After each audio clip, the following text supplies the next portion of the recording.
ব্যবসা করতে গেলে এমন পণ্যের ব্যবসাই করা উচিত যা কখনো বন্ধ হবে না। আপনি একবার ইনভেস্ট করবেন, সারা জীবন তার লাভ খেয়ে যাবেন। এই টাইপের ব্যবসা করতে হলে আপনাকে স্টক পণ্যের ব্যবসা করতে হবে। যদি আপনি কৃষি পণ্যের স্টক ব্যবসা করতে চান, গ্যারান্টি সম্পন্ন ব্যবসা হলো কালোজিরের স্টক ব্যবসা। এটা করলে আপনাকে কিছু জিনিস শিখে নিতে হবে। যেমন আপনি প্রথমে সিজনটা জানেন, নভেম্বর এবং ডিসেম্বরের মধ্যে আমাদের দেশে কালোজিরার সিজন। আর মালটা কিনবেন কখন? আপনি মালটা কিনবেন ডিসেম্বরের মাঝামাঝি অথবা ডিসেম্বরের শেষের দিকে, এর মধ্যেই আপনি মালটা কিনে স্টক করতে হবে। সবচেয়ে মজার বিষয় হলো, আপনি যদি 50,000 টাকা দিয়ে আপনার ব্যবসাটা শিখতে চান, শুরু করতে চান, তাহলে আপনার এক্সট্রা কোনো গোডাউনের দরকার নেই। এই স্টক পণ্যের ব্যবসা করলে কিন্তু গোডাউনের দরকার আছে, কিন্তু আপনি যেহেতু শুরু করবেন, আপনি থাকার ঘরেই রাখতে পারবেন। 50,000 টাকায় আপনি 6 থেকে 7 মণ কালোজিরা পাবেন। আর এই মালটা থাকার ঘরে যদি জায়গা না থাকে, আশেপাশে কোনো ঘর ফাঁকা থাকলে আলো বাতাস যাতায়াত করে এই টাইপের ঘরে রাখবেন। বৃষ্টির পানি পড়ে এমন জায়গায় যদি রাখেন, তাহলে আপনার মালে ফাঙ্গাস পড়ে যেতে পারে, মালটা চিটা হয়ে যেতে পারে। তাই চেষ্টা করবেন ভালো জায়গায় রাখতে, আলো বাতাস যাতায়াত করে এই টাইপের জায়গায় রাখলে আপনার মালটা 6 মাস থেকে 1 বছর অনায়াসে টিকবে।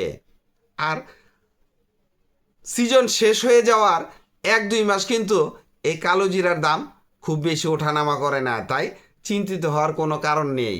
আপনি 2 মাস, 3 মাস, 4 মাস পরে আপনার মালটা বিক্রি করে দেন। আপনি যদি 200 টাকা কেজি কালোজিরা কিনেন, দেখবেন যে 2-3 মাস পরে এই মালটার দাম 250 থেকে 300 হয়ে যায়। আমি এতই গেলাম না, আপনি কেজিতে যদি 50 টাকাও লাভ করেন, আপনি 250 কেজি কালোজিরা যদি কিনে স্টক করতে পারেন, তাহলে দেখবেন কেজি প্রতি 200 টাকা, কেজি প্রতি যদি 50 টাকা হয়, তাহলে 12,500 টাকা লাভ। অনেক বেশি। ঘরে বসিয়ে রাখার চেয়ে মালটা স্টকে রাখলেন, আপনি ব্যবসাটাও শিখলেন। প্রথম বছর আপনার জাস্ট একটা ট্রায়াল হলো। এরপরে আপনি দ্বিতীয় বছর অনেক বেশি পুঁজি ইনভেস্ট করবেন যদি ব্যবসায় লাভ হয়। আর যদি লাভ না হয়, লাভ কম হয়, তাহলে অন্য জায়গায় ইনভেস্ট করলেন। আর যদি দেখেন যে না, আপনার লাভ হয়ে গেছে, তাহলে আপনি এইখানে বেশি করে ইনভেস্ট করেন, আপনার ব্যবসাটা পার্মানেন্টলি করার চিন্তা ভাবনা করেন। তবে আপনাকে জানতে হবে, আপনার বাড়ি যে কোনো জেলায় হোক না কেন, আপনাকে ওই যে সমস্ত জেলায় কালোজিরার চাষ ভালো হয় ওই সমস্ত জেলায় যেতে হবে। যেমন রংপুর, রাজশাহী, নাটোরেও কালোজিরার চাষ হয়, বগুড়া, তারপরে হচ্ছে পাবনা, খুলনা, যশোর, ময়মনসিংহ, এছাড়াও সারা দেশেই কিছু কিছু কালোজিরার চাষ হয়ে থাকে। যে সমস্ত জেলার নাম বললাম, এই সমস্ত জেলায় কালোজিরার চাষ অনেক বেশি হয়। আর আপনি যদি ব্যবসা করবেন, ডিসিশন নিলেন, তাহলে এই সমস্ত জেলা থেকে আপনাকে মাল কিনতে হবে। আর মাল কিনতে হলে আপনাকে হাটগুলা কোথায় বসে জানতে হবে। যেমন রাজশাহীর বানেশ্বর, পাবনা রেলগেট বাজার, নাটোরের সিংড়া বাজার, তারপরে হচ্ছে আপনার শরীয়তপুরের কাজিরহাট বাজার। এই সমস্ত জায়গা থেকে যদি আপনি এই কালোজিরা কিনতে পারেন, অনেক কম দামে মাল কিনতে পারবেন, যেহেতু ওই সমস্ত জায়গায় কালোজিরার হাট বসে।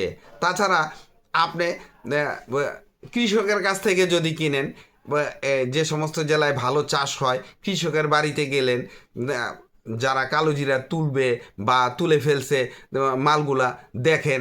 শুরুতে কিন্তু মাল দেখলেন, দাম পছন্দ হলো, কিনে ফেলবেন না। আপনাকে যাচাই বাছাই করবেন মালের মানটা কেমন আছে।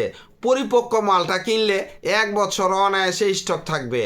আর যদি আপনি নর্মাল কিনতে যান, যেমন আপনার নভেম্বর মাসে মাল কিনতে যাবেন না, তাহলে কিন্তু নর্মাল মাল কিনলে নষ্ট হয়ে যাওয়ার সম্ভাবনা থাকে, চিটা হয়ে যায়, ফাঙ্গাস পড়ে যায়। এই টাইপের মাল কিনলে কিন্তু আপনার ব্যবসায় লস হয়ে যাবে। তাই এই কালোজিরার স্টক ব্যবসা করলে আপনি সব কিছু জেনে বুঝেই মাল স্টক করবেন। আর যেহেতু পুঁজি কম ইনভেস্ট করবেন, তাহলে একটু ঘুরে দেখেন, যাচাই বাছাই করেন। আপনি একবার কিনে স্টক করে দেখেন, ভালো লাগলেই তো পরের বছর করবেন, আর ভালো না লাগলে এই ব্যবসা কেন করতে যাবেন? সবচেয়ে মজার বিষয় হলো এই কালো জিরায় কিন্তু ঔষধি গুণ আছে। তাই যেমন আমাদের গর্ভবতী মায়েরা কিন্তু এই কালো জিরার ভর্তা খায়, তাছাড়া আমরাও খাই। সবার কাছেই কালো জিরার ভর্তা ভালো লাগে। তাছাড়া কালো জিরার তেল আপনি হোমিওপ্যাথি যে কোনো এলোপ্যাথি দোকানে যাবেন, হোমিওপ্যাথি দোকানে যান, আয়ুর্বেদিক দোকানে যান, এই কালো জিরার তেল পাবেন। রাস্তায় ফুটপাতে বসে আছে কালো জিরার তেল বিক্রি করে। আপনি শুরুটা যেহেতু কম মাল কিনে শুরু করতে চাচ্ছেন, তাহলে আপনি মালটা সুন্দর করে ধুয়ে শুকিয়ে তারপরে বস্তাবন্দি করবেন। বিক্রি করবেন কোথায়? আপনি যে সমস্ত জায়গা থেকে কিনছেন ওই সমস্ত জায়গায় বিক্রি করতে পারেন। আর যদি বিক্রি করার অন্য প্রসেসিং করেন, যেমন মালটা ধুয়ে পরিষ্কার করে আপনি যদি যা কিনছেন একবারে গোটাটা ধরে বিক্রি করতে চান, করতে পারবেন।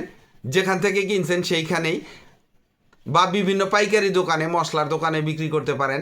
আর যদি আপনি প্যাকেট করতে চান, 100 গ্রাম থেকে 1 কেজি পর্যন্ত প্যাকেট করে আপনি এগুলা খুচরা দোকানে বিক্রি করতে পারেন।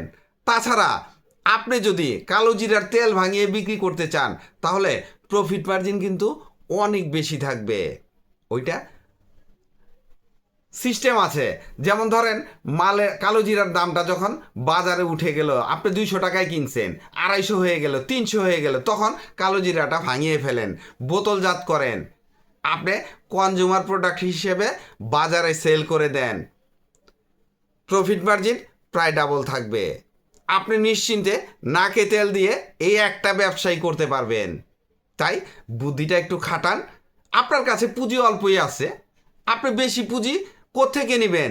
ধার দেনা করার কোনো দরকার নেই। ওই 50,000 ইনভেস্ট করেন, দেখবেন এক সময় এই 50,000 লাখ টাকার ব্যবসা হয়ে গেছে। আপনি চিন্তাও করতে পারবেন না। ব্যবসায় মনে সাহস রাখতে হবে, সাহস করে এই ব্যবসা নেমে যান, আপনাকে দিয়েই ব্যবসা হবে। ভিডিওটি ভালো লাগলে লাইক, কমেন্ট, শেয়ার দিয়ে পাশে থাকবেন। চ্যানেলটি সাবস্ক্রাইব করবেন এবং পাশে থাকা বেল আইকনটি প্রেস করে দিয়েন, যেন পরবর্তী নতুন কোনো বিজনেস আইডিয়া আপলোড দেওয়ার সাথে সাথে আপনার মোবাইলে সর্বপ্রথম নোটিফিকেশন চলে যায়। আজকে এই পর্যন্তই। আসসালামু আলাইকুম।